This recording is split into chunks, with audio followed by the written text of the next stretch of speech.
Wanderer goes on, if I was to be diagnosed with cancer in my late 50s and was presented with the option of taking treatments that might only extend my life a couple of years, but with a lower quality of life during that time, how do I decide between something that might help me live a bit longer and accepting God's plan to be with Jesus sooner?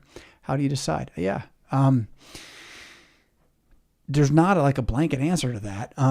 What if God, now this is key. What if God's plan is really ... You're going to say more, but the moment you're into what if God's plan, you're on the wrong way of finding the right answer. All right? God's plan will work out no matter what you decide. You're not going to mess up God's plan. Now, can you cause more pain and suffering? Sure, absolutely. But God's plan will then take that into account. Right? So you're never going to mess up God's plan. What if God's plan is really for me to do the treatment so I can be here for some unknown reason, like sharing my faith, meeting my grandkids, etc.? Look, whatever you do, it's going to be according to his plan. And so if you take the treatments and you live longer, then you're going to be doing what he wants you to do. And if you die and you go to heaven, then you're going to be doing what he wants you to do. And it's not like his plan is etched in stone with such a level that there's no you left anymore either. You're going to make decisions. He's going to give you free will. You have a will to act, but it's never outside of his providence. It's never outside of his control of your salvation. He has written your days in his book. He has put your tears in his bottle. Unfortunately, Wanderer goes on, in such a situation, I'm sure there would be extreme pressure from family and friends to do the common thing and endure anything that might extend my life here on earth. But I've got my share of troubles and tribulations here on earth that make me really look forward to going home, Wanderer. Yeah, right. So pressure to endure anything rather than die, right? Again, don't confuse that with suicide at all.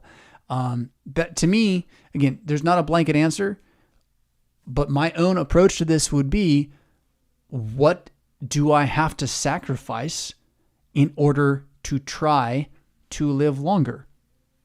What do I have to give up? Do I need to give up my convictions? I'm going to take baby parts and put them inside of me because they'll make me live longer? Well, you know what? I'll die. Yeah, my conviction matters more. What about I'm going to give up my freedoms?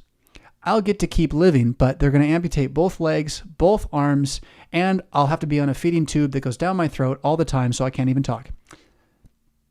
I'll die. Now, does that mean you have to? No. In fact, you could be like that and have a computer where you talk through the computer and you tell people about Jesus, and that would be God's will. Okay. It's not about what's God's will. Right?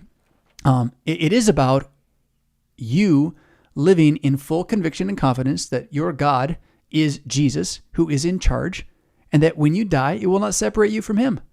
And so you don't have to be afraid of letting it pass. So I'll bring in Meredith back on the screen here and go to a little bit of Bible before we're done. Just Paul, where he says in Philippians chapter 2:23, he says, I am hard pressed chapter 1:23. I am hard pressed between the two, having a desire to depart and to be with Christ, which is far better. Nevertheless, to remain in the flesh is more needful for you. Right? So you don't ultimately get to choose when you die. You can try to stay alive longer, but the only way you really die without committing suicide is for Christ to take you. And so, being too caught up in it isn't an issue, but he says pretty clearly, it's better to die.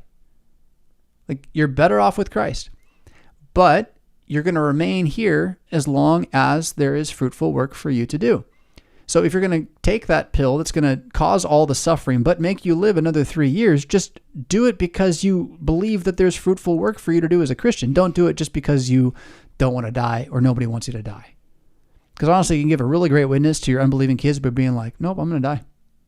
No, you can't. We love you. Yeah, good. So believe, repent. I'd like to spend eternity with you rather than just a few more painful years. Yeah. Paul remains, he says, because there's fruitful work. And so there's calls for wisdom. There's not a right answer to this.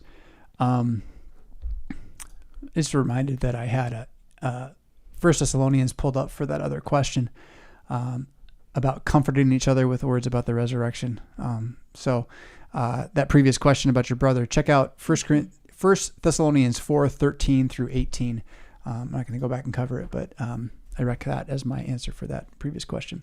Back to gonna die. What if it's God's plan? You can't mess up God's plan. Better by far to be with Christ. Why do you want to stay? Why do you want to stay? And this person says, well, I don't really. Well, okay. Like, that's not suicide. And anyone who says so is an idiot. That they don't, the difference between taking a life and saving a life. You do not have to save your own life at all costs.